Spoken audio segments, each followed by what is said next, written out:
Le thème de ce soir, ça va être uni, l'unité. Le Seigneur m'a mis fortement à cœur ce thème-là pour nous ce soir, et c'est un peu la suite pour ceux qui étaient là d'un de mes messages qui s'appelait « Un corps bien coordonné ». Je ne sais pas si vous vous souvenez de ce message, avec cette image des articulations, l'image du Saint-Esprit qui permettait que le corps, nous sommes l'Église, le corps de Christ était bien coordonné. Et je crois que dans l'unité aussi, il y a une importance de premier ordre à garder l'unité.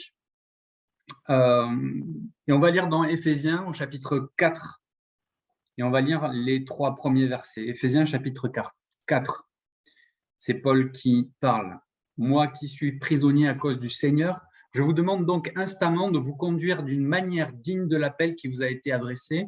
Soyez toujours humbles, aimables et patients, supportez-vous les uns les autres avec amour. Efforcez-vous de conserver l'unité. » C'est le thème de notre soirée, de mon message. Efforcez-vous de conserver l'unité que donne l'Esprit dans la paix qui vous lie les uns aux autres. Premier point, ce sera que nous avons tous un appel, une vocation commune. Une invitation à le suivre, une invitation à marcher dans ses pas et à recevoir le salut de Dieu. Et nous l'avons reçu pour la plupart d'entre nous ce soir. Je ne sais pas qui en détail qui est là, mais je crois que nous avons tous répondu à son appel, à cette vocation, à le suivre, à recevoir son salut. Et cet appel est commun, mais nous sommes tous différents. Et ce qu'il faut noter aussi dans nos différences, c'est que Dieu, lui, ne fait aucune différence. Il n'y en a pas un meilleur que l'autre. Les uns sont peut-être directeurs, les autres professeurs, d'autres secrétaires, d'autres mécanos, d'autres agriculteurs, d'autres pasteurs. Peu importe, ce n'est pas ce qui fait notre identité. Ce qui fait notre identité, c'est d'avoir répondu au salut de Dieu. Nous sommes devenus ses enfants et nous sommes enfants de Dieu. Et ça fait toute notre joie. Et cet appel commun, il est bien là. C'est notre identité en Christ, être ses enfants. Et à ce titre, Dieu nous aime. Dieu nous aime tous du même amour. Il ne fait exception de personne. Ce Dieu créateur de la terre et des cieux, quand on s'en rend compte, nous a tellement aimés, je ne pouvais pas passer à côté qu'il a envoyé son Fils Jésus-Christ, et c'est fondamental dans l'unité, on le verra, puisque l'unité, c'est le fondement de l'unité, c'est que le Père et le Fils sont unis. Dieu nous aime, pas de préféré. Son amour est assez grand et assez large pour nous aimer tous du même amour. Dans sa sphère, il y a tellement de place, la place pour tout le monde, pour chacun de nous. Même si, comme je le disais, nous avons cet appel, cette vocation commune, nous avons aussi des caractères différents, bien que nous ayons une nature divine aujourd'hui nouvelle. Comme si nous étions un peu des fruits, j'ai pris cette image comme si nous étions des fruits et que chaque fruit avait son propre goût, ses propres vitamines, et vous l'avez compris, je l'avais déjà un peu abordé dans un message précédent, et tous son utilité. Chaque fruit a ses propres propriétés, a sa saisonnalité aussi. Il vaut mieux manger une pomme en ce moment qu'une pomme au mois de mai, par exemple. Il nous a appelés et nous avons répondu à son appel. Alors quelqu'un peut-être dira ce soir, moi je ne suis pas digne, enfant de Dieu, co-héritier avec Christ, je capte pas en fait, je me sens pas comme ça, je me sens pas enfant de Dieu. À partir du moment où nous avons répondu à son appel, où nous avons changé de direction, où nous nous sommes repentis de nos péchés, que notre mentalité a changé, que notre foi a été en Jésus-Christ, que nous nous sommes fait baptiser, il n'y a plus aucun doute, nous sommes bien ses enfants. Et ça, rien ne peut l'enlever. Rien ne peut m'empêcher d'être le fils de mon Père. Et il en est de même avec notre Père céleste. Mon frère, ma sœur, rien ne peut t'enlever ton identité en Christ du moment que tu lui appartiens et que tu le suis. C'est notre identité commune. C'est une vocation. Et Paul continue en disant qu'il nous exhorte à marcher d'une manière digne de cet appel. Quelle est cette manière digne de marcher selon cette vocation qui nous a été adressée? Il le dit, soyez toujours humbles, aimables et patients, supportez-vous les uns les autres avec amour. La clé d'une marche digne de la vocation dans laquelle nous sommes l'objet, c'est l'amour. Alors j'ai besoin de grandir dans l'amour. Et la parole de Dieu nous aide à comprendre quel est cet amour dont nous devons être animés les uns envers les autres, envers notre Dieu, envers nous-mêmes. 1 Jean chapitre 4, verset 12, si nous nous aimons les uns les autres, Dieu demeure en nous et son amour est parfait en nous. C'est fort. Un autre passage dans Matthieu chapitre 5, et là c'est là où ça pique un peu plus et c'est là où c'est difficile et c'est là où j'ai à faire vraiment beaucoup d'efforts et à grandir dans l'amour pour être digne de cette vocation, pour qu'il y ait l'unité dans l'Église. Matthieu chapitre 5, quelques versets. Vous avez appris qu'il a été dit, tu aimeras ton prochain et tu haïras ton ennemi. Mais moi, je vous dis, aimez vos ennemis, bénissez ceux qui vous maudissent, faites du bien à ceux qui vous haïssent et priez pour ceux qui vous maltraitent et qui vous persécutent, afin que vous soyez fils de votre Père qui est dans les cieux. Car il fait lever son soleil sur les méchants et sur les bons, et il fait pleuvoir sur les justes et sur les injustes. Si vous aimez ceux qui vous aiment, quelle récompense méritez-vous? Et les publicains aussi n'agissent-ils pas de même? Et si vous saluez seulement vos frères, que faites-vous d'extraordinaire? Les païens aussi n'agissent-ils pas de même? Soyez donc parfaits comme votre Père céleste est parfait. Nous sommes parfaits quand nous nous aimons les uns les autres et Dieu demeure en nous. Amen. Alors je nous exhorte et je m'encourage à grandir dans cet amour qui, il faut bien l'avouer, n'est pas tout le temps naturel. On ne va pas se mentir. Paul le dit, efforcez-vous de conserver l'unité, efforcez-vous.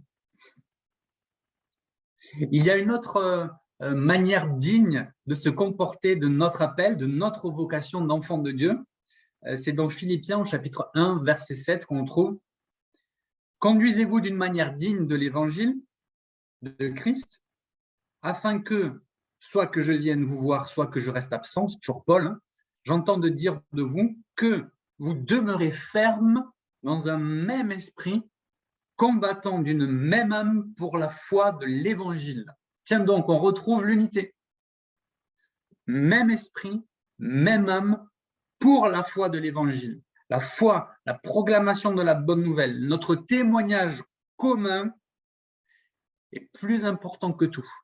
Notre témoignage commun, l'amour que nous nous portons les uns aux autres pour conserver cette unité est plus important que nos petits différends. Beaucoup plus important. Et encore une fois, je veux grandir dans ces choses-là parce que je sais très bien que je suis bien imparfait dans l'effort à conserver l'unité et à aimer, même quand c'est difficile d'aimer. Ce qui nous unit est plus grand et plus fort. Quelqu'un pourra dire, seul on va plus vite, mais à plusieurs on va plus loin. Vous connaissez peut-être cette expression, qui n'est pas biblique d'ailleurs. Mais je crois que dans l'unité, il y a une force pour toucher les perdus. La Bible nous dit qu'à ceux-ci tous connaîtront que vous êtes mes disciples si vous avez de l'amour les uns pour les autres. Je nous encourage à nous aimer de plus en plus les uns les autres, même si on a des différends, même si on ne pense pas sur certaines choses, parfois la même chose, mais accordons-nous, efforçons-nous de conserver l'unité par l'amour, par la paix. Encore, pour marcher d'une manière digne, Colossiens chapitre 1, pour marcher, verset 10, pour marcher d'une manière digne du Seigneur et lui être entièrement agréable, portant des fruits en toutes sortes de bonnes œuvres et croissant par la connaissance de Dieu. Nos œuvres, elles découlent de ce que nous sommes. Et comme nous sommes enfants de Dieu, nos œuvres ne peuvent être que bonnes, je le crois. Un bon arbre ne peut porter que du bon fruit. Il nous dit aussi que c'est de l'abondance du cœur que la bouche parle. Alors que nous puissions mettre toujours ces personnes qui soient assaisonnées de sel, pour porter du fruit, des bonnes œuvres, pour mieux le connaître, croissant dans la connaissance de Dieu. Pas que la connaissance, j'engrange 10 chapitres par jour de la Bible et je connais la Bible par cœur. Bien sûr, ça c'est la base, la connaissance de la parole, mais la connaissance personnelle de mon Sauveur Jésus-Christ, de passer du temps avec lui, grandir dans cette connaissance-là, afin de marcher dignement et de conserver cette unité. Merci Seigneur, parce que je crois que nous progressons, que je progresse. Et je proclame cette progression sur notre Église, sur chacun de nous. Amen. Et enfin, mon dernier point, pas toujours facile de conserver l'unité. L'unité, nous l'avons, c'est un don, c'est un cadeau de Dieu. Le fondement de cette unité, il est dans le Père et dans le Fils. On peut le lire dans Jean chapitre 10 au verset 30. C'est le fondement de l'unité. Le Père et le Fils sont un. Jean chapitre 17. Pour qu'ils soient un comme nous le sommes, le Père et le Fils. Donc, pas toujours facile de conserver cette unité. Il y a donc un défi. Et je crois que ce n'est pas pour rien que c'est écrit. Et forcez-vous de conserver l'unité. Et forcez-vous. Donc, c'est un défi. Un défi dans le texte original, c'est même beaucoup plus que ça va plus loin. Il y a cette notion de se hâter, de tâcher, de faire diligence, dans le sens de faire, il faut vite le faire, il faut vite conserver cette unité. Il faut en prendre soin aussi. Il faut le faire ardemment. Il faut y mettre toute son énergie. Il faut s'appliquer à conserver cette unité. Même comme si je le disais, eh bien, nous sommes tous différents et que parfois c'est difficile de s'accorder. Mais souvenons-nous que notre appel commun, il est en Jésus-Christ, et que nous sommes tous enfants de Dieu et que ça, c'est plus fort et plus grand que tout, plus grand que nos petites différences. Et je crois apprendre avec sérieux, c'est aussi dans le mot d'origine, avec gravité et surtout parce que ce n'est pas facile à conserver cette unité, à s'aimer parfois les uns les autres, à ne pas réagir sur l'émotion. Quand quelque chose nous prend trop à cœur, je me le dis à moi-même, j'ai encore une fois, je le dis, j'ai à grandir là-dedans, à poser les choses et à se rappeler que notre vocation commune, notre appel est plus fort que tout. Nous sommes les enfants de Dieu et c'est ça qui nous unit. C'est ce qui nous unit. Donc, s'il y a des frottements, ça peut arriver, puisque comme je l'ai dit, Paul nous le dit, et forcez-vous, donc il peut y avoir des frottements. Et à la rigueur, il ne faut pas s'effrayer. Il faut juste se souvenir qu'il y a un effort à faire et à nous hâter à ne pas penser au mal, à nous hâter, à ne pas soupçonner le mal. Et là, on retrouve encore la notion d'amour. L'amour pardonne tout. Il y a une bonne façon aussi de s'efforcer, c'est d'accorder le pardon. Se pardonner soi-même, mais d'accorder le pardon à quelqu'un qui pourrait ou aurait pu faire du mal. Pour ne pas rester bloqué dans la situation, pour ne pas rester bloqué dans le présent à cause d'un passé non réglé. Alors efforçons-nous de conserver cette unité par l'amour, et je crois que le pardon viendra aussi. Et le pardon, c'est aussi, je le crois, un effort, ça ne vient pas forcément tout seul dans certaines situations. Alors merci Seigneur quand le Seigneur nous pousse à être dans une action de pardon et ça vient du Saint-Esprit, on est poussé et certaines fois c'est naturel, c'est miraculeux. Mais dans certaines situations, le pardon doit se travailler et forcer aussi, je le crois. À ceux-ci, tous connaîtront, je l'ai déjà dit, mais je le redis, que vous êtes mes disciples, si vous avez de l'amour les uns pour les autres. J'aime bien, quand je méditais sur ce thème de l'unité, ce chant assez ancien me revenait. Et le monde saura que nous sommes chrétiens par l'amour dont nos actes sont empreints. Tous unis dans l'esprit, tous unis en Jésus. Je ne vais pas le chanter, je n'ai pas la guitare. Et enfin, vivre en paix les uns avec les autres. Autant que cela dépende de nous, précise la parole. Mais on peut se souvenir des premiers disciples qui étaient tous ensemble. Quel exemple fabuleux avec 4 piliers, avec l'enseignement des apôtres. Et ils persévéraient dans ces choses-là. Encore une fois, il y a de la persévérance, ça ne vient pas tout seul. Ils persévéraient dans l'enseignement des apôtres, dans la communion fraternelle, dans la fraction du pain et dans les prières. Et Didier vous le dit, il le dit peut-être plus du off, allez, mais j'ose le dire, ou peut-être qu'on coupera, je ne sais pas, mais qu'on fasse l'église en Zoom dématérialisée et se retrouver encore ce soir à plus de 33 connexions, c'est de la persévérance. C'est pas pour se gonfler, mais c'est pour s'encourager.